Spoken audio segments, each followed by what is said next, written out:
राधे कृष्णा दोस्तों, आप सभी को भाई दूज की बहुत बहुत शुभकामनाएं।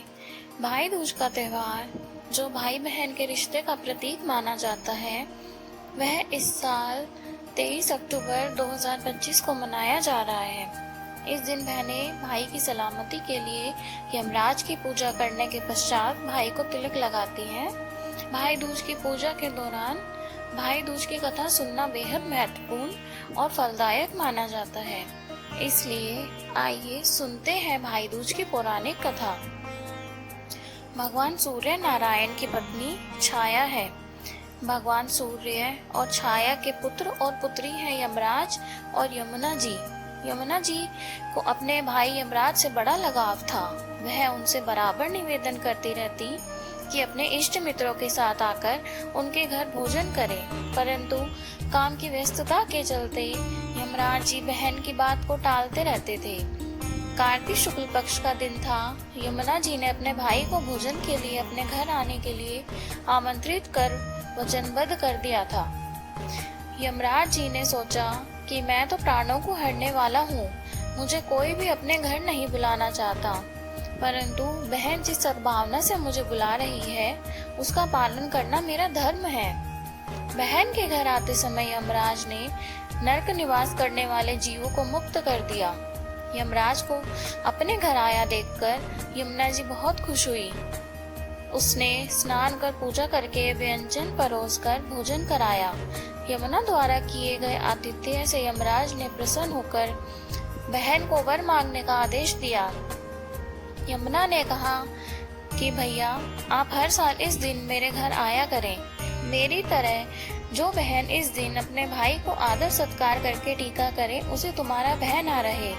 यमराज ने तथास्तु कहकर यमुना को अमूल्य वस्त्र आभूषण देकर यमलोक के लिए प्रस्थान किया।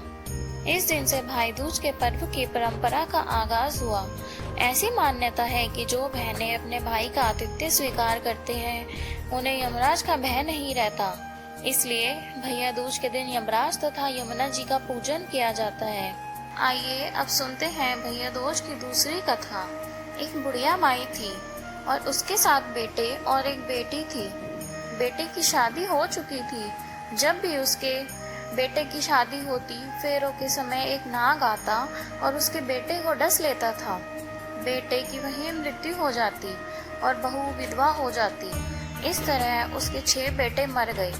7वें की शादी होनी बाकी थी। इस तरह अपने बेटों के मर जाने के दुख से बुढ़िया माई रो रो कर अंधी हो गई थी। भाई दूज आने को हुई तो भाई ने कहा कि मैं बहन से तिलक कराने जाऊंगा। माँ ने कहा ठीक है। उधर जब बहन को पता चला कि उसका भाई आ रहा है तो वह खुशी से पागल होकर पड़ोसन के गई और पूछने लगी कि जब बहुत प्यारा भाई घर आए तो क्या बनाना चाहिए।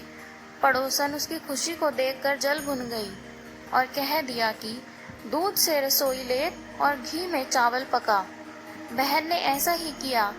उधर भाई जब बहन के घर आ रहा था तो उसे रास्ते में सांप मिला। सांप उसे डसने को हुआ। भाई बोला, तुम मुझे क्यों डस रहे हो? सांप बोला, मैं तुम्हारा काल हूँ और मुझे तुमको डसना है। भाई बोला, मेरी बहन मेरा इंतजार कर रही है। मैं जब तिलक करा के वापस लौटूंगा तब तुम मुझे डस लेना। सांप ने कहा, भला आज तक कोई अपनी मौत के लिए लौट के आया है जो तुम आओगे? भाई ने कहा, अगर तुम्हें यकीन नहीं है तो तुम मेरे झोले में बैठ जा। जब मैं अपनी बहन से तिलक करा लूं तब तुम मुझे डस लेना। सांप ने ऐसा ही किया। भाई बहन के घर पहुंचा। दोनों बड़े खुश हुए। भाई बोला, बहन जल्दी से खाना दे, बड़ी भूख लगी है। बहन क्या करे, ना तो दूध की रसोई सूखे ना ही घी में चावल पके। भाई ने पूछा, बहन इतनी देर क्यों लग रही है, तू क्या पका रही है? तब बहन ने बताया कि ऐसे ऐसे किया है। भाई बोला, पगली, कहीं घी में भी चावल पके हैं या दूध से भी रसोई लिपी है? गोबर से रसोई लीप और पानी में चावल पका। बहन ने ऐसा ही किया। खाना खा के भाई को बहुत जोर से नींद आने लगी। इतने में बहन के बच्चे आ गए। बोले, मामा मामा हमारे लिए क्या लाए हो? भाई बोला, मैं तो कुछ नहीं लाया, बच्चों ने वह झोला ले लिया जिसमें सांप था। जैसे ही उसे खोला, उसमें से हीरे का हार निकला। बहन ने कहा, भैया तूने बताया नहीं कि तू मेरे लिए इतना सुंदर हार लाया है। भाई बोला, बहन तुझे पसंद है तो तू ले ले, मुझे हार का क्या करना। अगले दिन भाई बोला, अब मुझे जाना है, मेरे लिए खाना रख दे। बहन ने उसके लिए लड्डू बना के डब्बे में रख के दे दिए। भाई कुछ दूर जाकर थक कर एक पेड़ के नीचे सो गया।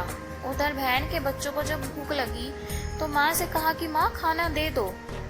माँ ने कहा, खाना अभी नहीं बना है। तो बच्चे बोले कि जो मामा के लिए रखा है वही दे दो। तो वह बोली, लड्डू बनाने के लिए बाजरा पीसा था, वही बचा पड़ा है, जाकर खा लो। बच्चों ने देखा कि चक्की में तो सांप की हड्डियां पड़ी हैं। यही बात माँ को आकर बताई तो वह बावली सी होकर भाई के पीछे भागने लगी। रास्ते भर लोगों से पूछती रही, किसी ने मेरा गैल बटोई देखा, किसी ने मेरा बावला सा भाई देखा। तब एक ने बताया कि कोई पेड़ के नीचे लेटा है, देख ले वही तो नहीं है। भागी भागी वह पेड़ के नीचे देखने गई। अपने भाई को नींद से उठाया और बोली, भैया भैया तूने लड्डू तो नहीं खाए। भैया बोला, ये ले तेरे लड्डू। नहीं खाए मैंने, ले दे के लड्डू ही तो दिए थे। उसके भी पीछे पीछे आ गई। बहन बोली, नहीं भाई तू झूठ बोल रहा है, जरूर तूने खाया है, अब तो मैं तेरे साथ चलूंगी। भाई बोला, तू ना मान रही तो चल फिर। चलते चलते बहन को प्यास लगती है। वह भाई को कहती है कि मुझे पीने को पानी चाहिए। भाई बोला, अब मैं तेरे लिए यहाँ पानी कहाँ से लाऊं? देख दूर कहीं चील उड़ रही है, चली जा वहाँ, शायद तुझे पानी मिल जाए। तब बहन वहाँ गई और पानी पीकर जब लौट रही थी तो रास्ते में देखती है कि एक जगह जमीन में 6 शिलाएं गड़ी हैं और एक बिना गड़े रखी है। उसने एक बुढ़िया से पूछा कि ये शिलाएं कैसी हैं? उस बुढ़िया ने बताया कि एक बुढ़िया है, उसके 7 बेटे थे, 6 बेटे तो शादी के मंडप में ही मर चुके हैं, तो उनके नाम की ये शिलाएं जमीन में गड़ी है। अभी 7वें की शादी होनी बाकी है, जब उसकी शादी होगी तो वह भी मंडप में ही मर जाएगा, तब यह 7वीं शिला भी जमीन में गड़ जाएगी। यह सुनकर बहन समझ गई कि ये शिलाएं किसी और की नहीं, उसके भाइयों के नाम की है। उसने उस बुढ़िया से 7वें भाई को बचाने का उपाय पूछा। बुढ़िया ने उसे बताया कि वह अपने 7वें भाई को कैसे बचा सकती है। सब जानकर वह वहां से अपने बाल खुले करके पागलों की तरह अपने भाइयों को गालियां देती हुई चली। भाई के पास आकर बोली, तू तो जलेगा, कुटेगा, मरेगा। भाई उसके ऐसे व्यवहार को देखकर चौंक गया, पर उसे कुछ समझ नहीं आया। इस तरह दोनों भाई बहन माँ के घर पहुँच गए। थोड़े समय के बाद भाई के लिए सगाई आने लगी, उसकी शादी तय हो गई। जब भाई को सेहरा पहनाने लगे तो वह बोली, इसको क्यों सेहरा बांधेगा? सेहरा तो मैं पहनूंगी, ये तो जलेगा मरेगा। सब लोगों ने परेशान होकर सेहरा बहन को दे दिया। बहन ने उसे देखा, उसमें कलंगी की जगह सांप का बच्चा था। बहन ने उसे निकाल के फेंक दिया। अब जब भाई घोड़ी चढ़ने लगा तो बहन फिर बोली कि घोड़ी पर क्यों चढ़ेगा, घोड़ी पर तो मैं बैठूंगी, ये तो जलेगा मरेगा, इसकी लाश को चील कौवे खाएंगे। सब लोग बहुत परेशान हो गए, सब ने उसे घोड़ी पर भी चढ़ने दिया। अब जब बारात चलने को हुई तब बहन बोली, ये क्यों दरवाजे से निकलेगा, ये तो पीछे के रास्ते से जाएगा, दरवाजे से तो मैं निकलूंगी। जब वह दरवाजे के नीचे जा रही थी तो दरवाजा अचानक गिरने लगा। बहन ने एक ईंट उठाकर अपनी चुनरी में रख ली, दरवाजा वहीं का वहीं रुक गया। सब लोगों को बड़ा अचंभा हुआ। रास्ते में एक जगह बारात रुकी तो भाई को पीपल के पेड़ के नीचे खड़ा कर दिया। तो बहन कहने लगी, ये क्यों छांव में खड़ा होगा, ये तो धूप में खड़ा होगा, छांव में तो मैं खड़ी होंगी। जैसे ही वह पेड़ के नीचे खड़ी हुई, पेड़ गिरने लगा। बहन ने एक पत्ता तोड़कर अपनी चुनरी में रख लिया, पेड़ वहीं का वहीं रुक गया। अब तो सबको विश्वास हो गया कि ये बावली कोई जादू टोना सीख कर आई है, जो बार बार अपने भाई की रक्षा कर रही है। ऐसे करते करते फेरों का समय आ गया। जब दुल्हन आई तो उसने दुल्हन के कान में कहा, अब तक तो मैंने तेरे पति को बचा लिया, अब तू ही अपने पति को और साथ ही अपने मरे हुए जेठों को बचा सकती है। फेरों के समय एक नाग आया, वो जैसे ही दूल्हे को डसने को हुआ, दुल्हन ने उसे एक लोटे में भर के ऊपर से प्लेट से बंद कर दिया। थोड़ी देर बाद नागिन लहर लहर करती आई। दुल्हन से बोली, तू मेरा पति छोड़। दुल्हन बोली, पहले तू मेरा पति छोड़। नागिन ने कहा, ठीक है, मैंने तेरा पति छोड़ा। दुल्हन, ऐसे नहीं, पहले 3 बार बोल। नागिन ने 3 बार बोला, फिर बोली, अब मेरे पति को छोड़। बहन बोली, एक मेरे पति से क्या होगा, हंसने बोलने के लिए जेठ भी तो होने चाहिए, एक जेठ भी छोड़। नागिन ने जेठ के भी प्राण दे दिए। फिर दुल्हन ने कहा, एक जेठ से लड़ाई हो गई तो एक और जेठ, वो विदेश चला गया तो तीसरा जेठ भी छोड़। इस तरह एक एक करके दुल्हन ने अपने 6 जेठ जीवित करा लिए। उधर रो रो के बुढ़िया का बुरा हाल था कि अब तो मेरा 7वां बेटा भी बाकी बेटों की तरह मर जाएगा। गांव वालों ने उसे बताया कि उसके 7 बेटे और बहुएं आ रही हैं। तो बुढ़िया बोली, अगर यह बात सच है तो मेरी आंखों की रोशनी वापस आ जाए और मेरे सीने से दूध की धार बहने लगी। ऐसा ही हुआ। अपने सारे बेटे और बहुओं को देखकर वह बहुत खुश हुई। बोली, यह सब तो मेरी बावली का किया है, कहाँ है मेरी बेटी। सब बहन को ढूंढने लगे।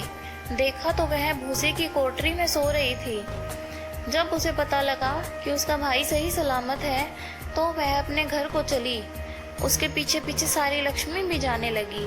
बुढ़िया ने कहा, बेटी पीछे मुड़ के देख, तू सारी लक्ष्मी ले जाएगी तो तेरे भाई भाभी क्या खाएंगे। तब बहन ने पीछे मुड़ के देखा और कहा, जो माँ ने अपने हाथों से दिया वह मेरे साथ चल, बाद बाकी का भाई भाभी के पास रहे। इस तरह एक बहन ने अपने भाई की रक्षा करी। तो यहाँ पर भैया दूज की कथा समाप्त होती है। अगर आपको हमारी ये कथा पसंद आई हो तो प्लीज़ हमारे चैनल को सब्सक्राइब कीजिए। धन्यवाद।